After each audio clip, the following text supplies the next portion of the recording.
राहत इंदौरी जी का एक शेर है, दोस्ती जब किसी से की जाए, दोस्ती जब किसी से की जाए, दुश्मनों से भी राय ली जाए। अब दुश्मनों से राय लेके कौन दोस्ती करता है कौन नहीं करता हमें नहीं पता, लेकिन हमारी जो संस्कृति रही है फिल्मों की कहानियों की, वो दोस्ती की संस्कृति रही है। कहीं दोस्त दोस्त ना रहा ये गाने बजते रहते हैं और कहीं ये गाने बजते हैं कि ये दोस्ती हम नहीं तोड़ेंगे। तो आज हम आप दोस्तों की एक नोखी जोड़ी से हम मिलाने जा रहे हैं। ये दोस्त 50 साल पुराने हैं, कभी तो रूममेट रहे हैं, क्लासमेट रहे हैं, और इनको आपने फिल्मों में देखा है, टीवी पे देखा है, नाटकों में देखा है। लेकिन आज इनकी दोस्ती की यात्रा पे हम चर्चा करेंगे, बात करेंगे, संवाद करेंगे। और हमारे साथ है जाने माने नाट्यकार और अभिनेता रघुवीर यादव जी। रघुवीर यादव जी, आपका बहुत बहुत स्वागत है। और गुजरात की रंगभूमि के जाने माने दिग्दर्शक, अभिनेता, गायक राजू बारोक जी, नमस्कार। तो आज हम राजू और रघुवीर की दोस्ती के किस्से सुनेंगे। तो रघुवीर जी, आपसे शुरुआत करते हैं। बताइए, क्या आपने किसी दुश्मन की राय ली थी राजू जी से दोस्ती करते वक्त? नहीं जी, जब मैं पहली दफ़ा राय क्या लूँगा, मैं किसी से राय खुद लूँ। मैं मेरी खुद ही राय जो थी कि एनएसडी में जब हम था एडमिशन के लिए हमारा जो इंटरव्यू हुआ, तो मैं पहले पहुंच गया था। ये रविंद्र भवन में हुआ करता था, मंडी हाउस रविंद्र भवन में एनएसडी उन दिनों। तो मैं पहले पहुंच गया था, फिर वो लिफ्ट खुला और एक शख्स जो शत्रुघ्न सिन्हा टाइप की मूछ हुई, यूँ लटकाई हुई यूँ मूछ, और एक लंबा सा आदमी जो पूरे जितने वहाँ पे थे इंटरव्यू के लिए आए थे, इंटरव्यूअर जितने भी थे वो, और भी लोग जो करीब मेरे ख्याल से वो दिन कुछ 150 लोग रहे होंगे। और वो सब आए और एक शख्स लंबी सी हाइट पर ये करके वो यूँ करके मुस्कुराता हुआ बाहर निकला। तो मैंने कहा अगर एडमिशन हो गया, इसका भी हुआ, मेरा हुआ, तो ये तो हमारी तो दुश्मनी पक्की है, क्योंकि मैं तो बिल्कुल ऐसे ही बच्चा सा हूँ, और ये तो इससे लड़ूंगा कैसे मैं। तो मैंने तय किया कि उठा के पत्थर मार के भाग जाऊंगा मैं। तो पहली मुलाकात यही हुई, हाँ, दुश्मनी से सोची हुई। हाँ, कि अगर कुछ हुआ तो फिर मैं तो ऐसे भागूंगा, क्योंकि ये लगा था कि गुंडा आदमी है, ये इस तरह की मूछें रख के आए हो तो लड़ेगा जरूर मुझसे, और लड़ेगा तो यही तरीका के पत्थर मार के भाग जाऊंगा, फिर ढूंढते रहो मुझे। और हुआ कि दुश्मनी की बजाय मेरे ख्याल से हम एनएसडी में सबसे बेहतर दोस्त हम ही थे। तो ये शोला और शबनम जैसी बात हुई। आप बड़े दिखने में बड़े अलग है, आप बड़े अलग है। आप एक गांव से आते हैं, आप एक शहर से आते हैं, आपकी लंबाई बच्चन की तरह है, आपका कद कुछ अलग है। और ये जो है, ये मेल मिलाप जो है, और नाटक करने वालों की अपनी एक दुनिया होती है। कोई पूछ ले कि क्या कर रहे हो, नाटक करते हो, और उसके बाद बोलेंगे अच्छा और क्या करते हो। तो मुझे लगता है ये एक पागलपन ही है जो आपको जबलपुर से, आपको बड़ौदा से जहाँ खींच के लेके आया। और जुड़ने की वजह म्यूजिक था। अच्छा, गाना था। तो एक दूसरे को पसंद करने लगे, और एक दूसरे की बातें ज़्यादातर तो मैंने उसी से सीखा है। बाकी बस हम एंजॉय करते थे एनएसडी में, रेपरटरी कंपनी में, और जब भी महफिल लगती है तो हम लोग छाए रहते थे। तो ये हाँ, तो वो महफिल कैसी, मतलब हॉस्टल डेज आपके कैसे थे? हॉस्टल डेज में क्या, जब ये होली का जब त्यौहार होता था, तो होली में ये था कि मैं और एक और हमारा दोस्त था जो तीर्थ बहादुर शेरचंद, जो नेपाल का था, वो भी हमारा क्लासमेट। वो मादल बजाया करता था, हारमोनियम बजाया करता था। हमारे पास तो था ही नहीं हारमोनियम, मालूम भी नहीं था। और उससे पहले मैं पारसी थिएटर से निकला हुआ था, तो गाने वाने का तो वहाँ से आदत पड़ी हुई थी मेरी। तो हम तीनों वहाँ जाके जो महफिल जमाते तो पूरा मोहल्ला इकट्ठा होता था। और ये कि मेरे ख्याल से सुबह 7-8 बजे से शुरू होते तो शाम को 2:30, 3, 4 बजे बच जाते थे। तो ये महफिल में शुमार कौन कौन होते थे? सारे लोग, राज बब्बर भी उन दिनों 3rd ईयर में थे, और बहुत सारे लोग थे, जो पंकज कपूर और ये जो बड़े बड़े एक्टर जो उन दिनों तब तो स्टूडेंट हुआ करते, सारे लोग थे। लेकिन हम तीनों किसी को नहीं कुछ करने देते थे। एक सुधीर कुलकर्णी हुआ करते थे, एक के बाद एक फिल्मी गाने, इधर के गाने उधर के गाने, कुछ इम्प्रोवाइज करके भी कुछ गाने गा दिया करते थे। तो पूरा मोहल्ला वहाँ इकट्ठा होता था। तो राजू जी, कौन से गाने, मतलब आपका फेवरेट गाना कौन सा था? कभी होता है ना परफॉर्मेंस दिमाग में तय रहता है कि यहाँ तो ताली बजनी ही बजनी है। हम गाते थे। तो ये कौन सा कोई अरे उसको क्या याद होगा बताइए, कि चतुर नार कर क्या सिंगार, या चतुर नार। और उधम मचा। पूरा हम दोनों बिल्कुल। तो गाता कौन था, बजाता कौन था? गाना तो यही था, चतुर नार करके सिंगार मेरे मन के द्वार, ये घुसत जात हम हंसत जात। अरे किशोर कुमार वाला पार्ट ये गाता था और मन्ना डे वाला पार्ट मैं गाता था, क्योंकि उधम जो मचा नहीं है वो किशोर कुमार मचा था। हाँ, उनकी आवाज में एक लड़कपन था,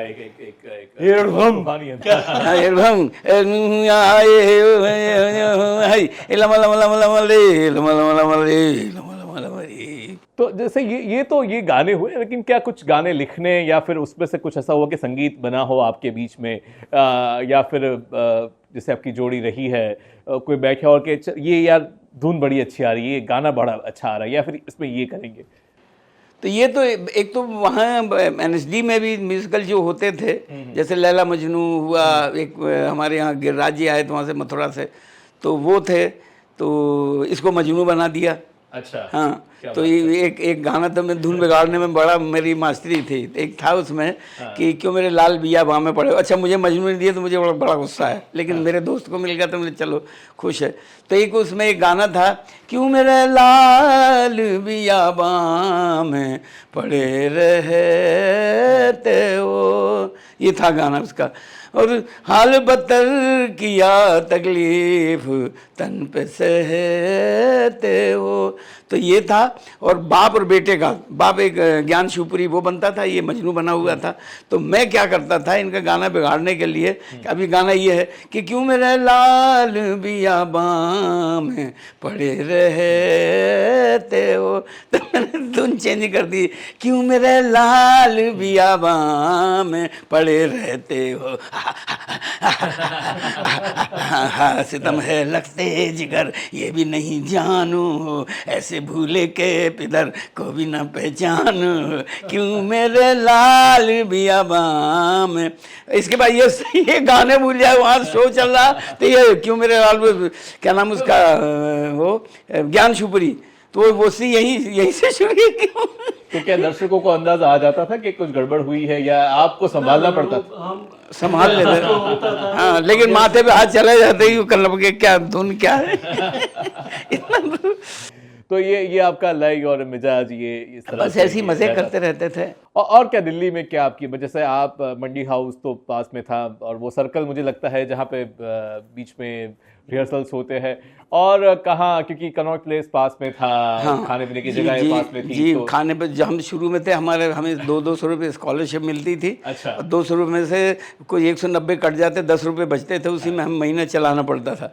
तो क्या है, राज बब्बर भी था, रंजीत कपूर थे, और एक और जयदेव हतंगड़ी उन दिनों था, नहीं थे, नहीं, एक और, हाँ, सुधीर कुलकर्णी, ये तो हम लोग 3, 4, 5 लोग मिलके वहाँ पहले विज्ञान भवन में ये हुआ, सैटेलाइट वहाँ हुआ करता था, तो हम जाते थे 4-5 लोग, और एक गाना वहाँ रिकॉर्ड करवाते थे। वहाँ विवेक सिन्हा और क्या नाम उसका, सबा जैदी, ये लोग थे। तो हम जाके एक गाना गाते तो हमें 150 रुपये का एक चेक मिलता था। अच्छा, कौन सा गाना? गाना फोक गाते थे, हाँ, कोई भी फोक गाना एक, और मेरे पीछे पढ़ते थे कि तो मैंने तो बिहार और यहाँ का, यूपी के बहुत सारे फोक थे, तो एक आध गाना, हाँ, छत्तीसगढ़ कहीं कहीं के थे, तो हम जाके गा के आते, 150 रुपये मिलते थे, तो 5 लोग जाते थे। तो अब किसी के पास हमारा बैंक अकाउंट तो हुआ नहीं करता था, तो वहाँ कनॉट प्लेस में गेंडामल की दुकान हुआ करती थी, तो वहाँ वो चेक उसको देते थे, मेरे चेक हुआ करता, उसमें 2.5 रुपये काट के दे देता था। तो 147 रुपये मिलते, तो ये लोग 30 रुपये लेते थे, गाना मेरा ही होता था, मुझे 27 रुपये मिलते थे। 2.5 मेरी जेब से कटते थे, 2.5 रुपये मेरी जेब से कटते थे। तो ये था।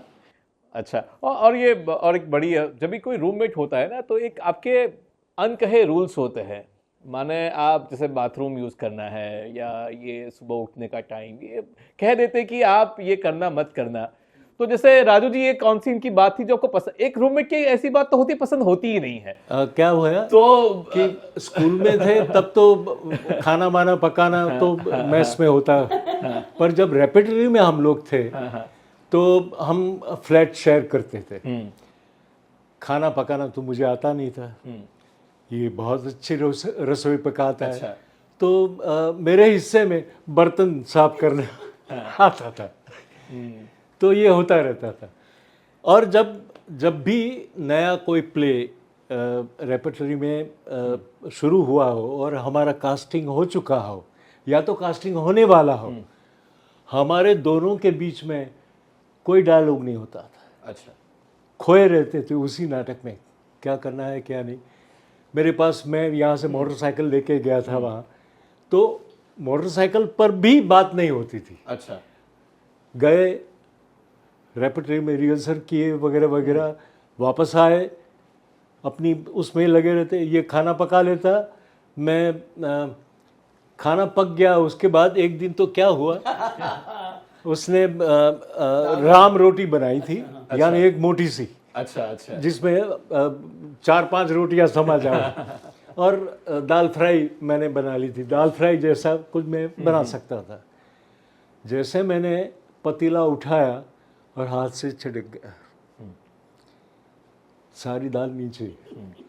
और राम रोटी तो है, अब दूसरी पकाए कहाँ, क्योंकि 10-11 बज गए थे रात के। एक दूसरे का चेहरा देखा, हरी मिर्च ली और हरी मिर्च के साथ वो राम रोटी खाई। तो ये, लेकिन आप बताइए कोई ऐसी बात जो पसंद नहीं है आपको, मतलब लगता था कि यार ये क्या रूममेट है मेरा, मतलब ये चीज ठीक नहीं है, दोनों बताइए। ऐसा कभी नहीं हुआ। अच्छा, ऐसे कुछ नहीं है, हमारा या तीसरा, इनके सामने कहना नहीं चाहते हैं? ना बिल्कुल नहीं। हमारा तीसरा जो स्कूल में जब थे, तीसरा हमारा रूम पार्टनर तीर्थ शेरचंद जो नेपाल से था। हम लोग स्कूल से आए, हमने स्कूल से हारमोनियम, ढोलक वगैरह वगैरह इशू करवा लिए थे। और वो वायलिन भी बजाता था, फ्लूट भी बजाता था, मादल लेके आया था वो। तो वो उसके पास से इसने हारमोनियम बजाना सीखा। अच्छा। मैंने भी हाथ आजमाया, पर मैं हारमोनियम पकड़ नहीं पाया। तो ये खासियत इसमें ये रही है। अब तो क्या क्या इंस्ट्रूमेंट बजाता है वो, मैंडोलिन भी बजाता है, फ्लूट भी बजाता है। वो फ्लूट तो बना के बजाता है, जैसे स्ट्रॉ हो उसको भी बना के फ्लूट बजाता है। तो रघुवीर जी, ये संगीत आपके यहाँ कहाँ से आया? मतलब एक होता है कि आप सीखते हो, लेकिन जैसे आपके बारे में हम जानते हैं कि गांव से है पूरा, ये है। तो ये संगीत की जो समझ है, ये आपकी वो प्रक्रिया क्या रही जिससे आप सुरों को पकड़ते हैं, साज में ढालते हैं? मुझे याद है कि मैं 2.5-3 साल का था जो पहली दफ़ा सुर मेरे कानों में पड़े। तो मैं जबलपुर का, बिल्कुल गांव देहाती में बैलगाड़ी चलाता था, भैंसे चराया करता था, बचपन में खेती वेती करता था। बस वही था, मेरे नाना जी की बहुत सारी खेती थी, तो वहीं हमें, तो जबलपुर में एक जगह गांव छोटा सा आधार ताल उसको कहते हैं, एक तालाब है, तालाब के पास एक टीला था, उसी में हमारा मकान था और चारों तरफ खेत थे। और खेत थे और हम वहीं, हमारी वहीं थे, हम सब वहीं रहते थे। मेरी मौसी भी वहीं और हम लोग भी यहीं वहीं परिवार रहते थे। तो दूर से खेतों की मेड़ से एक पापड़ वाला निकलता था, सिर्फ एक घर के लिए पापड़ बेचने के लिए। ये मैं यकीन मानिए, मैं बस 2.5-3 साल का ही था उस वक्त। तो वो पापड़ बेचते हुए निकलता था। मूंग का पापड़ लो, उड़द का पापड़ लो, मूंग का पापड़ लो, उड़द का पापड़ लो। हम उसको बुलाते थे, ए पापड़ वाले। अब वो पापड़ वाला आके फिर वो पापड़ देता रहता था कि मूंग का पापड़ लो, उड़द का पापड़ लो, मूंग का पापड़ लो, उड़द का पापड़ लो। पापड़ बेच बाज के फिर चला जाता, मूंग का पापड़ लो, उड़द का पापड़ लो। चला गया। उसके बाद में दिन भर घर में पापड़ बेचता रहता था। वहाँ से गाना मैंने, बस वही पापड़ वाला मेरा उस्ताद है, उसने स्वर मेरे कानों में डाले। फिर उसके बाद रामलीला, रासलीला, और वो भीख मांगने वाले भिखारी एक और थे जो अंधे थे और अपनी पत्नी के कंधे पर हाथ रख के भीख मांगते थे। तो उस वक्त मैं ज़्यादा थोड़ा सा बड़ा हो गया हूँ, 4-5 साल का था। तो एक सूरदास का वो गाते थे, इसका रस खान का, कि आजू गई हुद्दी बो रही हो, रस खान रही कभी नंद के भो नहीं, भाको जियो जुग लाख करो रही, जसमती को सुख जात कहो नहीं। तेली लगाई लगाई के अंजन भोई बनाए बनाए, डिठो नहीं डारी हमेल निहारती आनंद, भारती जो चुच कारत छो नहीं, दूर भरे अति शोभित श्याम जू, तैसी बनी बनी सिर सुंदर चोटी, दूर बर अति शोभित श्याम जू तैसी बनी सिर सुंदर चोटी, खेलत खात फिर अंगना पग पे जनिया कटी पीरी कचौटी, कब जनिया कटी वह छवि को रस खान बिलो कत भारती काम, कला निधि कोटि काग के भाग बड़े सजनी, हरि हाथ से ले गए माखन रोटी, हरि हाथ से ले गए माखन रोटी। तो ये सब सुन सुन के फिर उनके पीछे पीछे चला जाता था, फिर घर लौट के आता, मार भी पड़ती थी, लेकिन मैं गाना सीख लेता था। तो जैसे राजू जी, आपके भी जब मैं देखता हूँ नाटक, उसमें भी संगीत एक प्रमुख ये रहता है। तो जैसे आप दोनों का एक जो मूल है एक ही है, तो क्या आपकी भी संगीत यात्रा इनसे, और आपकी क्या इनसे प्रभावित हुई है? और आप भी कहाँ से सुरों को खोजते हैं? क्योंकि आप दोनों की अगर मैं देखूं, अगर हमने सुना है जितना भी हमने, तो एक बड़ा ही एक कच्चापन है, एक गांव का एक कच्चापन जो होता है, जो कान में सुनता है तो वो कानों में पड़ता, लगता नहीं कि ऑर्केस्ट्रेट है या वो एक होता है मैकेनिकल साउंड नहीं है जो आज सॉफ्टवेयर से निकला हुआ साउंड। वो जैसे आपने बताया, वो उसमें पापड़ वाले की आवाज़ या वो साइकिल की घंटे की आवाज़ छोटी छोटी कुछ कुछ बजती रहती है, वो लगता है कि वही कहीं घर के कोने में बैठ के आपने वहाँ पहुँचा दिया। तो क्या ये आप दोनों का जो संगीत है जो जहाँ से निकला है, उसके बारे में थोड़ा बताइए। वैसे मेरे पास तो बहुत लिमिटेड गाने की बातें थी, क्योंकि मैं बहुत करके अपना ये जो लोकगीत है, लोक संगीत है, वो सुन के मैं गाता था। मेरे पास इसके पास जो भंडार पड़ा हुआ था, छत्तीसगढ़, मध्य प्रदेश, यूपी, क्या क्या नहीं है इसके पास, तो उसी का क्या कहते हैं कि उसी के पास से मैंने काफ़ी कुछ सीखा भी गाने के लिए, नहीं तो वैसे ही गा लेता था मैं। एक किस्सा मुझे याद है, तब पुल देशपांडे, PL देशपांडे संगीत नाटक अकादमी के सेक्रेटरी थे और स्कूल संगीत नाटक अकादमी से जुड़ी हुई थी। और एक दिन सुबह, संडे का दिन था, हम लोग फर्स्ट ईयर में थे, और हमारे जो डायरेक्टर थे चाचा इब्राहिम अलकाजी साहब, वो पुल देशपांडे को लेके आए और सब स्टूडेंट्स को वहाँ इकट्ठा किया। तो हम दोनों को ही खड़ा किया, पहले इसको खड़ा किया कि तुम सुनाओ अपना फोक, फिर मुझे कहा गया कि तुम सुनाओ अपना फोक। तो वो बात हमारे डायरेक्टर साहब के दिमाग में भी पड़ी हुई थी कि ये लोग के पास क्या बैकग्राउंड पड़ा हुआ है और किसे क्या सुनाना चाहिए। पुल देशपांडे, क्या बात है, उनके पास संगीत भी, उनके पास नाटक भी, और क्या हारमोनियम बजाते थे। उनके वन मैन शोज जो चरित्र वो किया करते थे, वन मैन शो, बटाटा जी चाड़, और वो उनका ये चलता था। तो वो भी काफ़ी राजी हुए थे। तो ये यादगार हमारे लिए प्रसंग है। नहीं, ये आपने इनका नाम लिया तो अब हम भी याद करेंगे। एक फौजी आदमी अलकाजी और एक हबीब तनवर जैसे बड़े नरम दिल जो है, और पुल देशपांडे की भी आपने बात कर ली।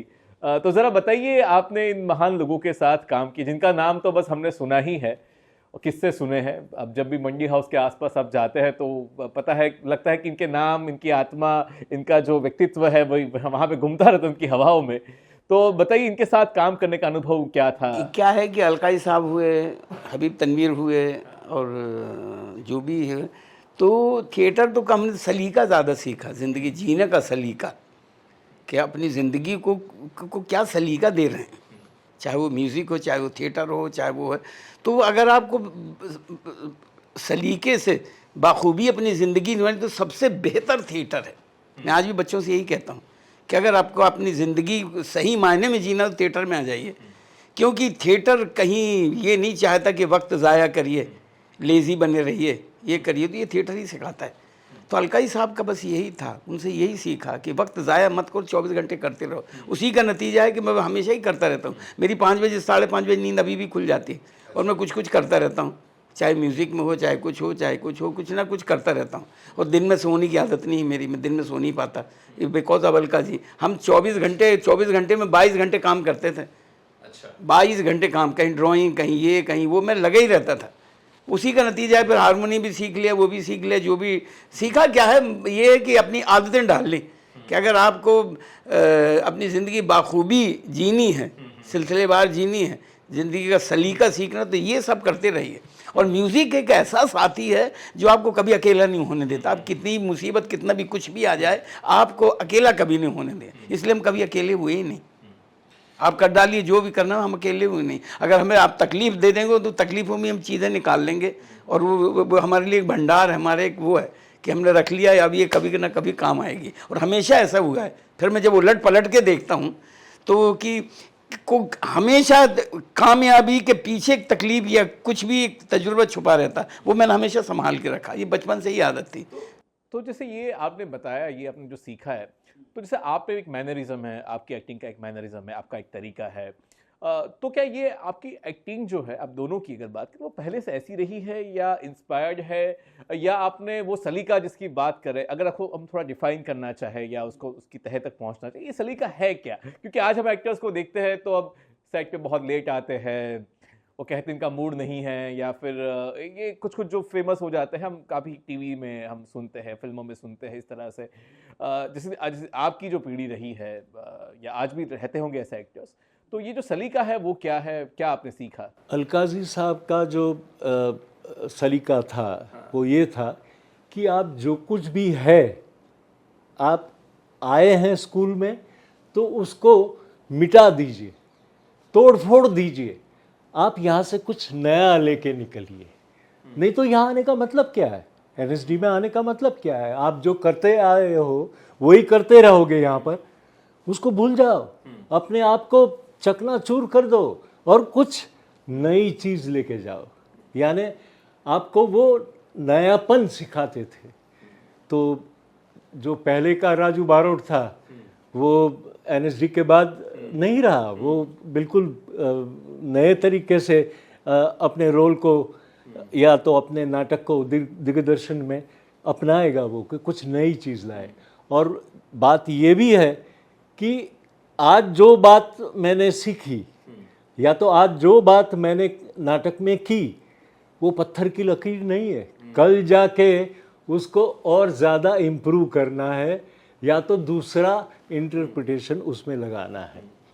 तो रघुवीर जी, जैसे ये बताया कि जैसे भरत मुनि जिसको कहते थे कि एक पर काया प्रवेश करना होता है, रस संक्रांति एक लानी होती है, कि जिस तरह से आपके किरदार बदलते हैं, किरदारों में जैसे नाट्य शास्त्र में तो ये भी है कि एक किरदार में जाना तो ठीक, वापस आने की विधि भी बताई गई है कि आप जैसे हो गए, आप प्रधान जी हो गए तो वापस रघुवीर भी होना है। तो ये आपकी जो अभिनय की यात्रा है इतने सालों में, आपने क्या क्या सीखा, और आप किस तरह से अपने आप को तराशते हैं हर बार? क्या हर बार वो एक होता है, लेबर पेन होता है, या अपने आप को फिर से जन्म देना होता है, वो होता है, या लगता है कि ये चुटकियों में हो जाने वाली चीज़ है, पर्दा खुलते हो जाता है? अब क्या है आपके? मुझे ये लगा कि अलकाजी साहब ने तैरना नहीं सिखाया, उन्होंने डूबना सिखाया। अच्छा, क्या बात है। डूब जाइए। और ये भी कि एक डिसिप्लिन होता है एक कैरेक्टर का, वो उन्होंने सिखाया। क्योंकि मैं उससे पहले पारसी थिएटर में 6 साल रहा हूँ, और वहाँ ऐसी आदत थी कि हमें कहानी बता दी थी, हम बता दिया करते थे, हम नाटक कर देते थे कोई बगैर रिहर्सल के। ये आदत पड़ गई थी। तो वो करने के वहाँ हुआ ऐसे ही कि अलकाजी साहब ने कुछ दिया करने के लिए, तो कर दिया, तो फैल गया मैं। फैल ऐसे गया कि वो संवाहक एक नाटक था, सॉरी संवाहक रोल था, ये मिट्टी की गाड़ी। तो उन्होंने क्या किया, एक दिन हम लोगों को बुलाया, फर्स्ट ईयर वालों को, और ये लोगों की रिहर्सल 1 महीने पहले, उसमें पंकज कपूर भी रोल कर रहा था, राज बब्बर भी थे, बहुत सारे लोग थे, और बुलाए गए। तो मुझे हम लोगों को बुलाया गया क्राउड सीन के लिए। तो कहा कि क्राउड सीन है, बाज़ार है, बाज़ार में ये निकल के वो बसंत सेना और वो उसको लेके जाता है जो भी है, तो आप लोगों को क्राउड में करना है। तो कहा कि सबको बताना, मुझसे पूछा क्या करोगे, मैंने कहा करके दिखाऊं, क्योंकि हमारी ये आदत थी वहाँ की थी। उनका करके दिखा, बोला अभी करूँगा। हाँ, मैं खड़ा हो गया स्टेज पे, कहा बोल करो। बस वो लज्जी उठ बैठ कुछ मुश्किल कुशाए, जिसको काटे काला नाग कई पेट जिए, और लो मेरे सज्जनों जिसको काटे जुल्फनागन मांग कर पानी ना पिए, अजगर करे न चाकरी पंछी करे न काम, दास मलूका कह गए सबके दाता राम, बच्चे जरा बैठ जा, मैंने अलकई साहब की तरफ इशारा की, बच्चे जरा बैठ जा, तो मेहरबान कदरदान उगालदान थूकदान पीकदान आपकी बस्ती में हर माह की 24 तारीख को आता हूँ, क्यों आता हूँ किस लिए आता हूँ बताऊँगा, क्या होता है पेट में दर्द होता है, सर में दर्द होता है, मसूड़ा सूख गया है, 2 गद्दी गद्दी तो थोड़ी दवा गद्दे रख के 2 घिसे सर मार, 2 घिसे ठंडे पानी से कुल्ली करो, 32 दांत बाहर, पेट में दर्द हो गया है, मसूड़ा सूख गया है, कुछ भी है बीमारी है, 1 तोला खा के 1 गिलास ठंडा पानी पियो, सुबह को खाओ, शाम को ना मर्ज रहेगा ना मरीज रहेगा, पक पक पक पक पक करके मैंने दवा भेज दी। तो बस वो खड़े देखते रह गए। उसके बाद शाम को पहुंच गए, बोले आपको संभाग का रोल कर लीजिए। अब वो रोल पंकज कपूर कर रहा था, तब मुझे मालूम नहीं क्या, उन्होंने पकड़ा दिया। अब मैं गया पंकज के पास, ढूंढ छटपटा दी कि मुझे स्क्रिप्ट दे दो भैया, तो वो कहता नहीं मैं तो नहीं दूंगा, सप्रू हाउस में बैठे हुए थे ये लोग, मना कर दिया। फिर अनिल चौधरी ने मुझे, क्योंकि उसके गाने लिख रहे थे वो, तो उनके पास था स्क्रिप्ट, वो दे दिया। अब मैं स्क्रिप्ट और भी काम थे, किसी तरह पढ़ा, और दूसरे दिन 2 बजे के आसपास लंच के बाद रिहर्सल थी, तो वही सीन उन्होंने किया। तो पंकज से मैंने कहा कि कर लो यार, मैं देखूंगा उसके बाद करूँगा मैं। तो बोले नहीं वो पलकई साहब बताएंगे, आप करो। मैंने कहा मैंने पढ़ा भी, स्क्रिप्ट नहीं पढ़ा है भी, मुझे बहुत कच्चा, मुझे कुछ भी नहीं याद है। कल नहीं वो तुम ही करो, वो बता देंगे। मैंने सीन पढ़ लिया, मेरा वो पारसी थिएटर जाग गया। मैंने सीन पढ़ा, और सीन में 3-4 लोग थे, वो जुआ हुआ खेलते हैं कुछ उस तरह का वो सीन था, वो मिट्टी की गाड़ी प्ले था। तो गया और बस जाके मैंने पढ़ा, और बस मैंने अपनी तरह वो पारसी थिएटर स्टाइल में कर मारा, पूरा सीन कर दिया। वो दूसरे जो और भी कैरेक्टर साथ में थे उनके भी डायलॉग बोल दिए, घुमा फिरा के पूरा सीन कंप्लीट करके मैं उतर आया। बल्कि साहब ने जो मुझे डांट पिलाई, बोले भाई साहब ये मथुरा वाली एक्टिंग यहाँ नहीं चलेगी तुम्हारी। बोले कैरेक्टर का एक दायरा होता है, एक डिसिप्लिन होता है, उसके बाहर जाओगे तो बर्बाद हो जाओगे, वो सीखो। फिर उन्होंने बड़ा लंबा सा लेक्चर दिया, तब मुझे समझ आया कि भैया इनका एक्टिंग में डिसिप्लिन भी होता है, कैरेक्टर का डिसिप्लिन भी होता है। फिर वो सिलसिला शुरू हुआ। फिर बस वही ढूंढने लग गया कि जो आपका दायरा, कैरेक्टर का एक दायरा होता है, उससे बाहर जाओगे तो, और ये जो ओवर एक्टिंग, मिमिक्री, कैरिकेचर, इससे मैं फिर बच गया। अच्छा, तो जैसे बहुत बड़ी मिसाल ये है, फिल्म इंडस्ट्री में जब रघुवीर गया तो लोगों ने उसको उसी टाइप के रोल देने शुरू कर दिए, और उसने उसको मना कर दिया कि मुझे टाइप नहीं बनना है। एक बार जो रोल किया आप भूल जाइए, आप मुझसे दोबारा वो रोल मत करवाइए।